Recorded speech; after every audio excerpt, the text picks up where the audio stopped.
Assalamualaikum warahmatullahi wabarakatuh. Sahabat cinta Quran yang dirahmati Allah. Tidak ada duka, tidak ada bencana, tidak ada kesedihan yang mendalam kecuali seorang muslim takut kepada agamanya sendiri. Seorang muslim alergi terhadap syariah. Seorang muslim takut terhadap khilafah. Seorang muslim bahkan sampai pada level benci kepada agamanya sendiri. Kepedihan yang mendalam ini tentu beralasan karena yang pertama, memang ada upaya menakut-nakuti umat agar takut kepada agamanya sendiri. Yang kedua, karena memang umat Islam enggan belajar Islam. Semakin parahlah kondisi, semakin lengkaplah penderitaan karena memang ada upaya dari pihak eksternal untuk menakut-nakuti Islam, menakut-nakuti kaum muslimin untuk berislam. Yang kedua, ditambah lagi, umat Islam tidak mau belajar Islam. Umat Islam tidak mau mengkaji Islam. Sehingga hari ini kita lihat di mana-mana umat Islam yang menentang syariah. Umat Islam yang menolak khilafah. Umat Islam yang tidak mengenal panji-panji Islam. Umat Islam yang menolak hukum-hukum yang berasal dari Allah Subhanahu wa Ta'ala. Umat Islam tidak terima dengan hukum waris. Umat Islam menolak hukum poligami. Umat Islam sendiri yang kemudian menolak hukum yang terkait dengan persaksian wanita dan pria. Umat Islam sendiri yang tidak setuju terhadap larangan presiden wanita dan seterusnya. Siapa yang menolak syariah? Tentu umat Islam sendiri. Dua faktor yang saya sebutkan tadi terjadi di tengah-tengah kita. Barat, orang-orang kafir memang telah berupaya pagi dan siang juga malam untuk menakut-nakuti kaum muslimin agar kaum muslimin tidak mau mengambil Islam.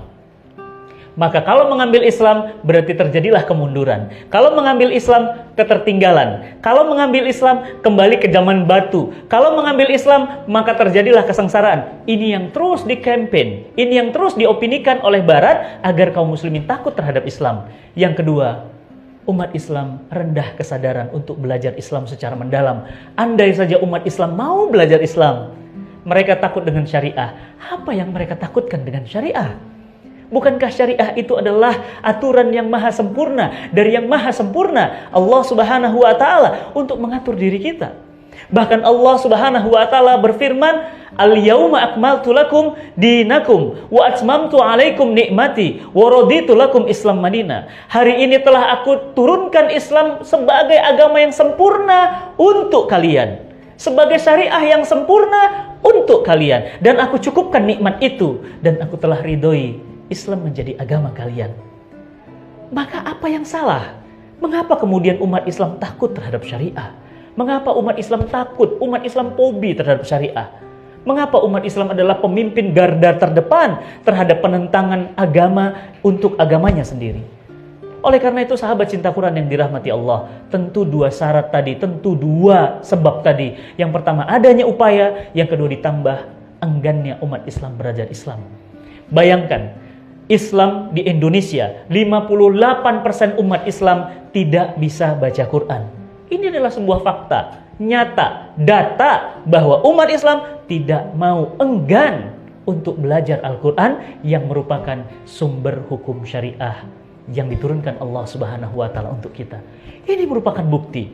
Oleh karena itu sahabat cinta Quran yang dirahmati Allah, tidak ada lagi yang bisa menghambat, menakut-nakuti umat Islam jika memang kita sendiri yang memiliki antibodi yang kuat, memiliki daya tahan tubuh yang kuat, yakni jika kita belajar Islam secara benar, maka opini apapun yang masuk kepada kita tentu akan otomatis tertolak karena kita sudah memahami agama yang sempurna ini.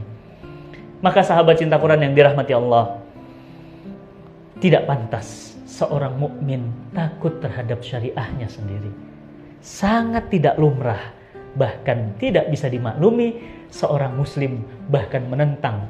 Bahkan dikatakan, kami adalah orang yang pertama kali akan menentang jika syariat Islam diwujudkan. Tapi nama mereka Ahmad, nama mereka Muhammad, nama mereka Ulil, nama mereka Gunawan Muhammad, nama mereka Lutfi Saukani, nama mereka nama-nama muslim. Akan tetapi mereka adalah orang yang terdepan menghalangi diterapkannya hukum-hukum Allah untuk mengatur kehidupan manusia. Maka sahabat cinta Quran yang dirahmati Allah, Tidak ada pilihan bagi kita. Yang pertama, untuk terus belajar Islam lebih dalam, lebih semangat, dan terus mengkajinya semakin dalam dan semakin bersemangat. Yang kedua, menyadari bahwa hukum-hukum Islam itu adalah sumber kebaikan, dan jika tidak diterapkan akan menimbulkan keburukan. Allah Subhanahu wa taala menegaskan, "Wa ma arsalnaka illa rahmatan lil alamin." Kami turunkan Islam ini kepadamu wahai manusia, kepadamu wahai Muhammad, untuk menjadi rahmat atas segala alam. Maka bagaimana Islam mau menjadi rahmat jika untuk diterapkan pun penentangnya adalah umat Islam sendiri?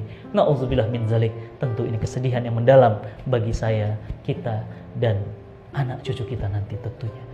Semoga Allah Subhanahu wa taala memberikan kekuatan, kesabaran agar kita terus mendalami dan mencintai Islam dan merindukan hidup dalam naungan Islam. Salam cinta Quran. Assalamualaikum warahmatullahi wabarakatuh.